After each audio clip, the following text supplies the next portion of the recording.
Episode number 182. The fact that you can wake up, one day and then some amount of days later, there could be this completely new thing in the world that you've helped to make that could change people's lives, however big or small. I think it's just really incredible. And I think we often take for granted the contributions that we make by creating things. Welcome to the Be Real Show with Travis Too Tall and Huff, where we talk about life, dreams, social media, and business.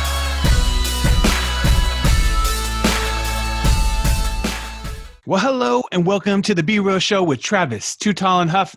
Folks, I'm fired up today because after this podcast, you might actually have a better outlook on designing your website. And I know how important that is today, folks, because we're pumped and I'm excited to bring you our featured guest today, Ross Johnson, my man. Ross, are you ready to be real? I'm ready, brother. He's from 3.7 Designs, and Ross has been designing websites professionally for over 15 years, and he brings his unique perspective to design, shaped by a lifelong love for fine arts. My man is just helping businesses. Really at the end of the day, that's so important to businesses is how their website looks, design, functionality. He's also speaks at a variety of different design and marketing related conferences and other venues. And my man is also I'm looking here. He has also a long history of web design in the community, having co-founded Refresh Detroit. That's cool. So you co-founded a nonprofit community design focused board or club. Yeah, more of a meetup. Yeah, and a handful of them. Refresh Detroit was kind of a group of meetups throughout the United States that sprung up to really help promote a better way of building websites, focusing more on just what it looked like, but also thinking about what's the user experience, are these sites accessible, that sort of thing. Absolutely. And so then that gets me into your name, 3.7 Designs. I'm very interested. 3.7, give us some insight on it. Sure. So as you can imagine, it's kind of an obscure name. So we get all sorts of different guesses as far as what it means. Right. Some more common ones being, is it like version number for software? And people will joke about I'm just going to create 3.8 designs and we'll be the better version. That's funny. I've had people guess that it was my grade point average in college. But I think if that was the case, I'd embellish a little and maybe get, say 4.0 design, something like that. Right, 4.3. Right. Yeah, I broke the scale. That's how smart I was. No, really, it comes from chaos theory. And in chaos theory, there's this theory called the butterfly effect, which you might be familiar with, but if you're not, the general idea is that really some very small input, like a butterfly flapping its wings, can set off this chain reaction of exponential events that can cause something unpredictably large at the end of it. The classic example being a butterfly flapping its wings, like I said, in theory could change weather patterns, like cause a tsunami, something like that on the other side of the world. Right. And fascinating. Yeah. So there's this formula that plots this in certain situations. And when the formula reaches 3.7, that's when the butterfly effect occurs. So the idea being that, if you're strategic and you're smart about doing a very targeted marketing effort, you don't have to spend tens of thousands of dollars, hundreds of thousands of dollars, millions of dollars to have this really large exponential result. That's a really good point. Start with just, even a small budget. You can actually make a big impact if the message is right. Right, exactly. Yeah, it's all about execution and doing the research beforehand and really focusing on the right things as opposed to just trying to spread all your resources across all the different ways that you potentially could be marketing, especially online. Right. And what ends up happening is you don't do any of it very well, and it just doesn't do that much for you. Oh, yeah. Absolutely. Yeah. If you spread yourself too thin on anything, it's going to, unless you have a huge budget, unless you got McDonald's-sized budgets. Right. Unless you're Procter & Gamble and you got just deep pockets to make some things and move around and be everywhere. But outside of that, you have to be strategic. I think today more than ever.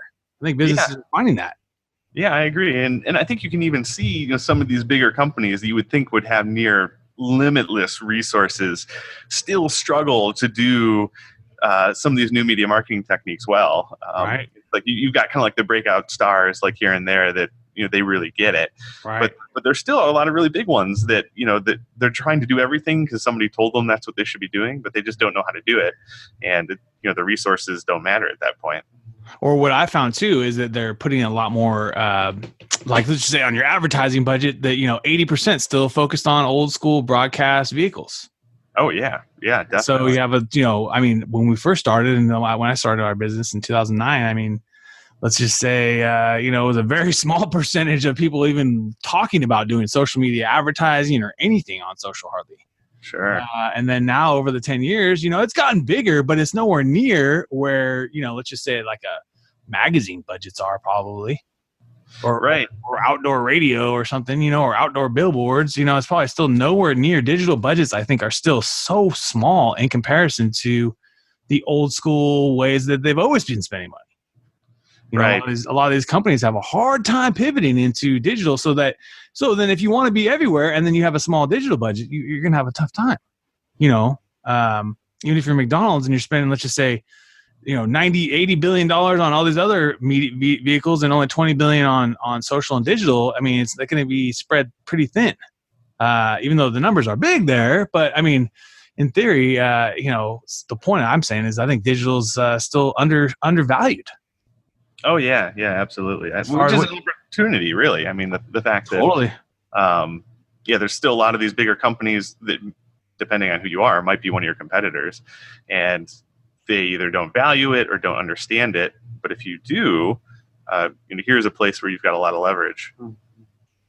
Where right now, what is one of the biggest questions people are asking you when they reach out to you and say, "Hey, Ross, blank. I need this. I need help with this. I need help with." Sure. Yeah. So, always, I need help with this. I need this. We need better this. We need. Yeah. I think interestingly enough, even though, a big part of our focus is web design, over the years, we've kind of expanded our services just because you can only, even though I would still say the website is the hub of your digital marketing efforts and one of the most important pieces, you can only do so much if you're only helping with the website itself. So we've kind of expanded our offerings and our efforts. And I would say, I still find a lot of people who are completely mystified by organic search rankings, SEO. Sure. How do I get higher in search engines? And so, a lot of times if somebody's coming to our site, that's kind of a critical component where, they find that they're not ranking very well. A lot of times they're being outranked by their competitors who, they say are nowhere near as good as them, yet in their mind, Google has classified them as better. And it almost creates like this emotional problem for them where, oh yeah, absolutely. Why is Google not like us? That right. So really we end up having to help clients a lot to understand SEO and understand, what are the factors that search engines like Google are looking at. And I would say that's a big part of what we end up doing with clients in general is education. Right.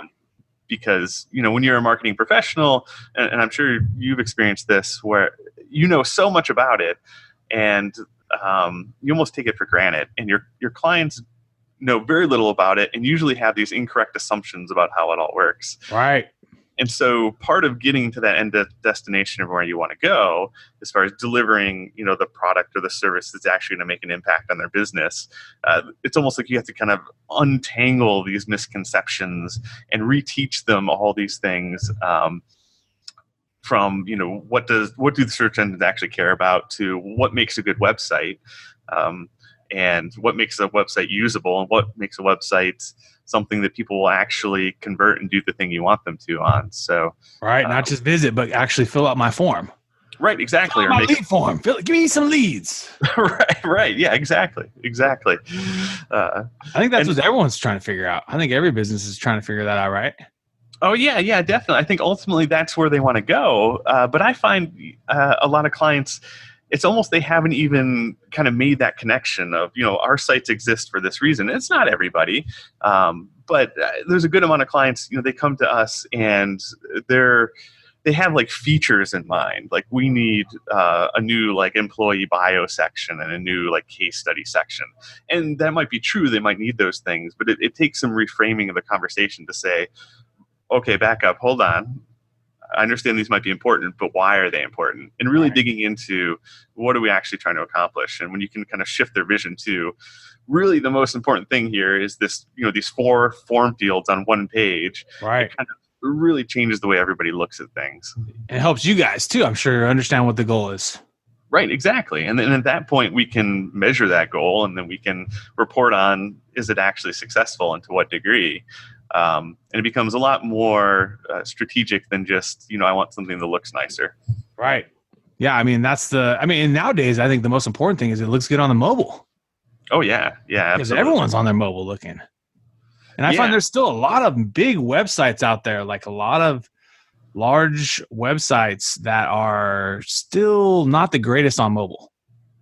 Yeah, definitely. Like they don't have as many options. Like they don't let you get into your settings. They're still trying to figure out how to like allow minimalization, but still, the desktop version of this app or the desktop version of this software is just 10 times better, just because of all these other things you can do that we can't do on the mobile phone right now. So it's just very interesting.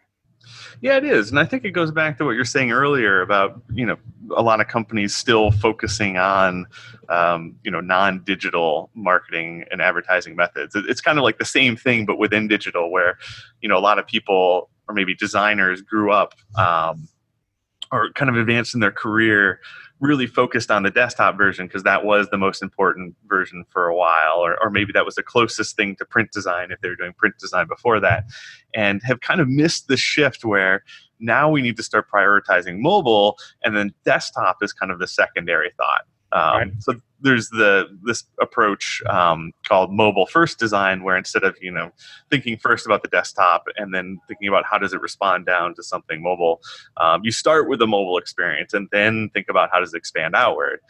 So that's the sort of thing we do for most of our projects. If we have enough analytics on the site that says that, hey, for whatever reason, not many people visit this site on a desktop, we might do it kind of what I would call the traditional way. Right. But yeah, most of the time we're thinking mobile first because, to your point, that's where over half the traffic of most of our clients' sites, that's what they're visiting on. Yeah, like if you don't get it right on their first experience, they're probably not coming back. Right, exactly. It's too easy to go to another website. I mean, why should they spend time on yours? Back and then search the next one and click the next one, and hopefully that's mobile friendly. If it is, you just lost the lead. Right, exactly. Possibly. Right. And with the more recent Google algorithms, that can negatively impact your search rankings if they see a lot of people. Oh, yeah, I've heard that.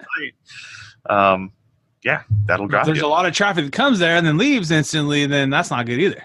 Right. Exactly. That's a bad sign. Maybe at least stay around and play a little. Say, view a few extra pages. Check out our About Us. Check out our blog. Check out the podcast.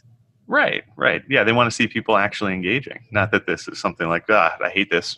Goodbye. Right. Yeah, especially like when you see it weird on the phone, and you don't want to scale it down or anything like that. I feel like you just instantly try to find another site. Yeah. Unless there's another option. I mean, unless that's the only option, you got to get into your Amazon. You got to get into whatever the site is. You're trying to log in your banking site or something on your mobile. Right. Outside of those that you have to get into somehow, I mean, you're usually probably going to just be like, all right, next. Yep. Next shopping portal, next whatever. But now, my man, we're about to take you into our top 10. Are you ready? I'm ready. Apple or Android? I'm an Apple guy. Yeah, Netflix or YouTube? I'm going to have to say YouTube. It's the niche of content that's on there is just great. I mean, you just type in whatever. Yeah, but there's a lot of things I'm interested that they just don't have on Netflix. Right. One of my favorite hacks on YouTube too, on the YouTube app, when you're hitting the search, you just hit that little microphone button and you start just speaking into it, instead of typing. I don't know why it's so much easier, but it kind of is. And it just dictates it right away. And then next thing you know, you got some YouTube topics on that information. Just whatever your question is, you just type it in there, and all of a sudden, you never know what will come up. Probably the answer, most likely. Right. Instagram or Facebook? Yeah, Instagram. Don't spend much time on Facebook, other than helping clients advertise on it. Right. Yeah, everything's going through that Facebook now. The Facebook ads portal. and the Creator Studio. Have you guys played with that? Our marketing guy has. I haven't had a chance to take a look at it, but he seems pretty impressed so far. Yeah, the Creator Studio. Hopefully they'll make it easier and easier for us folks that are doing content. Chicken or steak? I got to go with steak. Oh, yeah. Do you have a favorite cut of steak? I'd say New York strip. There you go. Laptop or smartphone? Ooh, I think it depends on the situation. I mean, as far as like trying to actually get work done. Workflow. Yeah. But, the moment that it's like I'm done working for the day, it's my smartphone. Right. Put down the hard work and you can still do work on there, but just it's a little lighter touch. Yeah. Spotify or Pandora? Definitely Spotify. I like a little bit more control. Movies or video games? Ooh, if you asked me 20 years ago, it would be video games, but these days, movies. Movies. I've got young kids, so by the time like I'm ready to relax, I don't want to have to like think or do anything. So right. Just put on a movie. Yeah. Chill a movie. Watch a good movie. Right. Watch something like The Quiet Place or something like that. It was very interesting because like a lot of the movie's quiet. It was very, very interesting how we kind of want words, in movies. But it was very interesting to like watch a movie that was mostly subtitles for the most part. Just kind of fascinating in this new world, in this world of obviously so many sounds and so much different stuff. It was just kind of an interesting play on it. Quiet Place or something along those lines.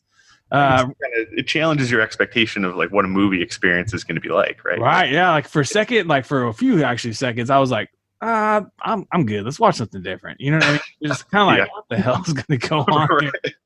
here? The whole thing's going to be like this. It's like, oh my God. Okay. And then it's a kind of a horror suspense film. So after a certain point, you're just like, wow, this is intense, man. So it was good. Reading books or listening to books? I do more reading than listening. Oh, yeah. Although it's a bit of both, but they both have their place. Right. Reading, you have to just kind of be more focused only on that. Right. Listening, you could be like at the gym, driving. You could be doing other stuff. You can't really be reading a book at the gym or reading a book you're not supposed to be while you're driving. Stocks or real estate? Stocks, yeah. Stocks, baby. Your headaches. Get that cash out. Yeah. Real estate, the thing is, it's hard to get out of those things. Right. I mean? It's not just easy. You can't just drop, swipe to the right and sell all your shares or whatever you need to do, sell a few shares and generate cash. You can't do that with real estate. You have to, it's an all or none. You have to be sell it all or none, and then the transaction might take anywhere from 30 to 120 days. Yeah. And I recognize that the opportunity is there, but the complexity is so great too. I mean, right. All the things that could go wrong, like you've got to run a property, liability, permits, all that sort of thing. So, yeah, you see the flip and flop show. It sounds good, but yeah, I mean, at the end of the day, it's not for everybody. But I think it's for as long as you're investing, it's smart. If you're investing in yourself, whatever that looks like, stocks, crypto, real estate, whatever, startups, your own business, as long as you got something that you're doing for yourself, that's very good. Oceans or lakes? Ooh, I'm in Michigan, so I got to say lakes. We've got a lot. You guys got the big lakes. Yeah, they're beautiful. I remember going to Mackinac Island. Oh yeah. Beautiful. I still remember that. I want to take my wife and kid. Yeah, it's an incredible place. No engines, just horse and buggy still, right? Yeah. It's kind of it's sort of like being transported back in time. It's nice and remote. Very historic buildings. They have really good fudge. Yeah, all sorts of good stuff over there, man. Yeah, I highly recommend it. If you're ever going to be in Michigan, it's worth traveling there. Definitely unique. Yeah, definitely unique experience. And beautiful lakes. Yeah, beautiful lakes. Right now, what is one of your biggest passions? What is one when you wake up, you're like, oh, this is what I'm living for today? Yeah, I would say, I'm the type of person who kind of jumps from passion to passion. Yeah. But that said, there's a few that have kind of remained consistent throughout my whole life. I would say the number one thing is just being creative and creating things. Right. I think it's just one of the most amazing things that you can do as a human, wherever you fall on that spectrum of creating something, whether it's, contributing to something that's being created or managing something that's being created or creating it yourself. The fact that you can wake up, one day and then some amount of days later, there could be this completely new thing in the world. Right. That you've helped to make that could change people's lives, however big or small. I think this is really incredible. And I think we often take for granted the contributions that we make by creating things. Like your podcast, for example, impacts lots and lots of people, and it might feel like a fairly mundane thing, or maybe it doesn't, but it's easy to lose track of really how much impact that you're having by having guests and recording their thoughts and providing your own commentary. So I think this creating is just it's an amazing thing. I think everybody needs to do more of it. Yeah, don't be scared. Yeah, right. Because when I first started on the show 4 seasons ago, the numbers were a lot smaller. We didn't have the kind of guests that we've already brought on the show, and hopefully in the future we have even bigger guests. As far as I'd love to get Tony Robbins or Oprah or Barack Obama, Trump. I'd take them all. I'd take any of them. Joe Rogan. I'd take I'd be interested to interview Elon. I mean, that's one of our number one people that people say they'd like to talk to. But it's still not there yet because these people are busy. My show hasn't gotten there yet, but maybe it will if you keep pushing, folks. So you cannot give up on it. Make it part of your lives. Make it manageable part of your life too, because if the podcast was my whole life, then it would be probably tough. The podcast is a piece of my life, along with a lot of other pieces, but it's a piece, and it's out there and it's different, and it's not the once you get the snowball rolling where you're in 4 seasons and 100 and something episodes, you're not stopping. Right, exactly. You're just not gonna stop. You're not at episode 7 and you're gonna think about doing episode 8. You got to process. You had 100 and something episodes into it. And on anything, you're creating art, like you said, that it's going to last maybe longer than your life. The websites you build might last longer than your life. Let's just be real. Yeah. The businesses you build, the things you invest in, the art you create, the podcast, everything. It's just as long as the hosting fees are there, it's going to keep on being there, whether T-Hub's here or not. So that's the fascinating thing about art is it's just another way of maybe giving back to the universe, letting your soul experience something that you give to others in a way. So you find creativity through building websites, but through that also impacts your customers, and then it also impacts their customers that visit the sites, and then the most important thing is a lot of these things are going to last longer than the business owners are there themselves, so it's very fascinating. And art's, and like you said, in so many different forms that it's not necessarily like just go get a paintbrush and let's just go paint on a wall. There's just so many different ways to experience art and express yourself. So thank you for sharing that. How do you typically like to start your day? Is there a way that you get yourself going for the day? Yeah, it's probably an area where I could be a little more disciplined, but I do start by journaling, kind of doing traditional, what do I want to accomplish today, a gratitude journal. Right. And then at the company, we all do a stand-up, which is done through Slack, which is just a chat program if you're not familiar. But we have a bot that asks us a series of questions. What did you accomplish yesterday? What do you hope to accomplish today? And then we've got some custom questions, really kind of designed to make people feel a bit more productive and help, focus everybody in. Like we asked, what's the most important thing that you need to accomplish today? So you're thinking about, out of all these things, what is the priority? Right. Because most of us have more to do in a day than, maybe is realistic. Right. Yeah, totally. Yeah. I think people who are productive and ambitious kind of have that problem where they tend to, unload more than what's realistic. But if you are still prioritizing correctly, at least you're getting the most important things done. Right. And then the final question that we always have people ask, and I always make sure to finish, is, do you have a frog today? Oh, nice. And that is kind of a reference to eating the frog. I'm not sure who coined this term, but basically the idea is that you should do the most difficult task of the day first, the one you've been procrastinating on and waiting on. So the idea is you're eating that frog. It's gross, but at least you're getting out of the way. And that's... Fight that big fire, eat that toad. right, exactly. And so the idea is the same sort of thing where it's like you want to know what's most important and what's the most difficult. So I'm going to do the difficult thing first, the most important thing second. And then at that point, the day is already a success. Everything else is bonus. So it's a lot of really pre-planning. That's what I'm trying to do in the beginning of the day.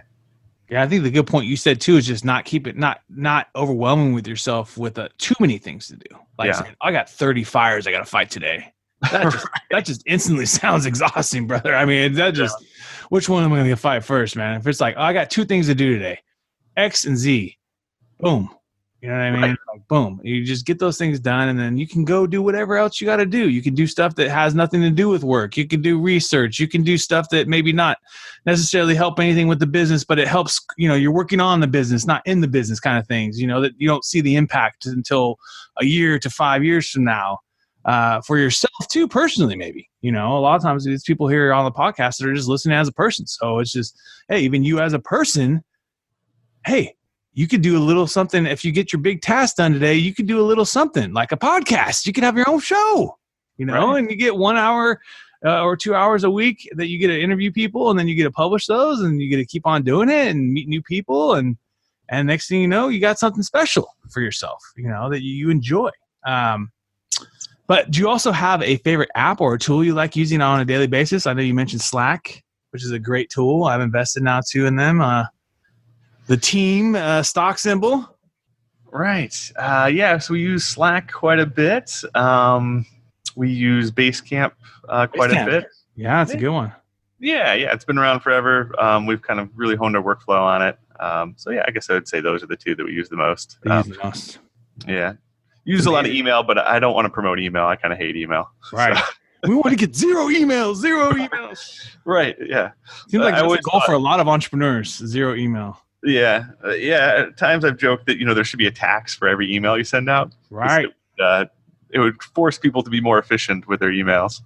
Another strategy I use too on there is I'll just quickly reply with another follow-up question. And if they don't respond, then I figure it's not important. Yeah. So I just I'll just ask another quick question, archive it. If they don't respond, then I'm like, no worries. Right. You didn't care about that too much. Right. You want to build this whole new thing, and then, I asked you black or white, what color do you want to use? And you didn't respond to that, then I guess it wasn't that important. Right. Yeah. Keep going. Actually, that reminds me, there is an email tool that I love that I use quite frequently. It's called Boomerang. Oh, I've heard this one. Yes. Boomerang. Yeah, it's great. You can schedule emails. You can have it auto remind you about emails. So a lot of times I'll actually schedule my responses. I subscribe to the productivity theory that, if something takes less than 5 minutes to complete, you should do it, address it as soon as you can, as opposed to revisiting it in the future. So when I check email, which I've restricted to a few times a day, I always respond, but sometimes to prevent it from creating a dialogue where there's a lot of quick back and forth, I might schedule them to go out at the end of the day. So I'm still being timely in responding. Smart. But I'm creating a little bit of a gap between them emailing me and my response. Well, and that seems to work really well. They just want a chat line. They just want to open up a chat for you, basically, in a way. Right. Yeah. Start responding, and they're gonna respond. And I gotta respond back. So that's very smart, Ross. You just dropped a good one on us, folks. Respond back at 4 o'clock your time. Right. 4:15 your time. And so you did respond, but you just got back to them a little later. You were busy. You got meetings. You got things going on.